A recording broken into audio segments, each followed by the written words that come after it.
Hey everybody, welcome back to the channel. My name is Ryan, and today we're going to be diving into a brand new product coming out of Heaven Hill, and I'm a big Heaven Hill fan, but I have some doubts about this one, so we'll see how this plays out. But they just launched their brand new Toasted Barrel Rye. So the Elijah Craig Toasted Barrel Bourbon has been a thing for a long time now, but they decided to finally do the same treatment to their Elijah Craig Rye lineup. And that standard Elijah Craig Rye is only a $30 bottle.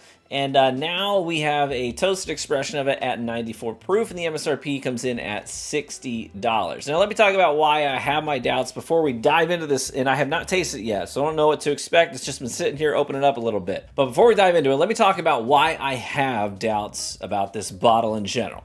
So the first thing is that $60 price point. $60 is a really competitive shelf. There's a lot of great bourbons and a lot of great ryes that are out there at that $60 price point, so it's going to have to earn its spot on that shelf. The other thing I'm a little bit concerned about is the fact that this really is just their $30 bottle of rye with a secondary finish. And it's not a finish that uses, where they had to buy a used wine barrel or anything like that. It's just ISC, who they work with very closely, Independent Stave Company. It's seasoned oak. That's the kind of standard seasoning of 18 months that they use for most of their products there at Elijah Craig. So it doesn't really require any special treatment in that regard. It's basically the same thing they're already doing for their toasted bourbon. The proof is only 94 proof, so it's not very hot in that capacity. It is not age stated. Most people are assuming it's around 6-year-old rye in these blends. It's barely rye at 51% rye, 35% corn, and then 14% malted barley. So where's the doubling the price coming in? How's that being factored in here? That's really the question for me.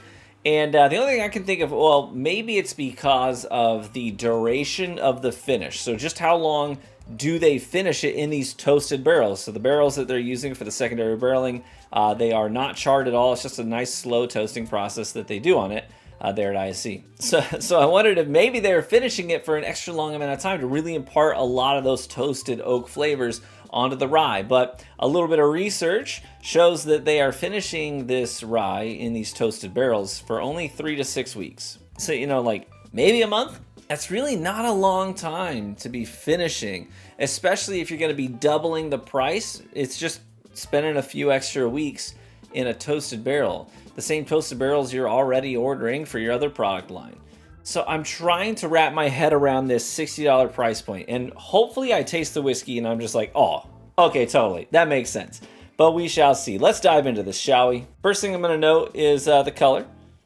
It does have a nice darker color to it. For only being 94 proof, I expected it to maybe be a little bit brighter, especially as a rye whiskey, but it's barely legal rye, which could be a factor as well. A secondary, barrel as well could be imparting some extra color to it also. Let's get in on the nose. I get vanilla and brown sugar right up front. And then also this sweetness that my brain always latches onto those circus peanut candies. Kind of reminds me of those. Like, it's sugary sweet, but also has a little bit of a nutty quality to it as well. It's not an unappealing nose at all. Very sweet on the nose, I will say that. A little bit of tannic seasoned oak in there as well, but not a ton of oak. It's sort of hiding underneath all the sweetness. Well, let's try it. Cheers. I get a lot of honey and citrus. Honey and lemon working pretty well together there. And, the brown sugars and the vanillas from that toasted barrel, they do come through pretty nicely. There's no doubt about it. There's a little bit of a subtle pepperminty spice to it as well, but it's far from overbearing or prominent. Finish gives me a lot of citrus rind and dry tannic oak. The finish as it lingers, that dry tannic oak from the second barrel, I can definitely tell. It's there, right? You get the tannic brown sugary notes, sort of the dry oak, seasoned oak, but I also get sort of like the rind of a lemon, that lemon zest in there. And plenty of that candy sweetness persists. Well, I'll tell you what, it's far from being bad. This is super crushable stuff. I mean, you could have no guilt pounding this if it was $20 cheaper, or even $15 cheaper. It's really the only thing I can knock this for, because this tastes like standard Elijah Craig Rye at 94 proof, just with a little extra brown sugary oak in there. And I like that brown sugar. I like the honey. But do I like it enough to double the price of the bottle? I'm really not sure that I do. It would be hard for me, having tasted it, to go out to the liquor store, look at that $60 shelf, and pick this one out of the bunch. It's going to be up there next to like Old Forester 1920, 1910, Henry McKenna 10-year bottled and bond. I mean, heck, Elijah Craig Barrel Proof C923 is $10 and more pricey than this in terms of MSRP, but it tastes probably a solid $40 better than this. You know what I mean? And then you got folks like Bardstown Bourbon Company with their Origin Series dropping like stellar bottles for $45, $50, including their high rye bottled and bond. That's really, I guess, the one thing I'm getting hung up on. I just don't like the price here. So if I were to give this a score per my scale, I think I would land somewhere around like, man, I think it tastes good, right? It is a good tasting whiskey. I can't really knock it there if it was sort of trying to fill that spot on a $45 price shelf. I think that it would totally earn its spot there. And it would be a real contender. At that price point, I'd be looking around and be like, yeah, I'll probably just take that Toasted Rye, Elijah Craig from Heaven Hill. I'll take that home. But as it stands at the 60 price point, can't do it. Can't justify it.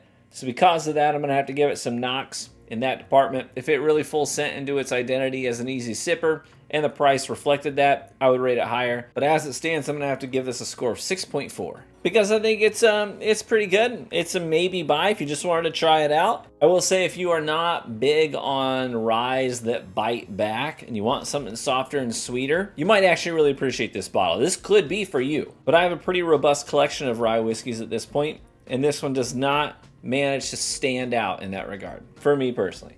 And that's the review. Big shout out to DMC. I was considering grabbing a bottle of this myself for my own shelf, but I grabbed the New Bardstown Origin Weeded instead, and he offered a nice generous pour out of his bottle of the Elijah Craig Toasted, so I wouldn't have to pick it up, and I appreciate that. Thank you so much, brother. Hey, the Patreon group's been growing. That's super cool. Thank you so much for the support. That really does mean the world to me. Helps build the channel. Eventually, if that Patreon group continues to grow, we'll get to the point where we can actually justify doing some, like barrel picks and stuff as a group, which would be phenomenal. In the meantime, we're doing lots of cool events, like we're hosting our own bottle share. Again, I think it's like our third time doing this, right? So we got a bottle share. I think the registration just filled up, so that's done. But we do have another event coming up later this fall with a distributor rep. So you're basically going to get a ton of free whiskey. Like all you're having to do is pay for the shipping costs. But you're going to get a lot of free whiskey. We'll sit down together in a virtual call with the rep. He'll walk us through what we're sipping, who made it, what their vision was, all that kind of stuff. It'll just be a fun thing to do and hang out together. Shout out to Welsh, who recently upped his membership tier. We've also got Christopher Jones, who is a brand new Patreon supporter at the premium tier, which means a lot to me. Thank you so much. Appreciate that. Welcome. And with that, I say cheers, my friends. May you live richly and get better with age. And I hope to catch you in the next one. Bye-bye.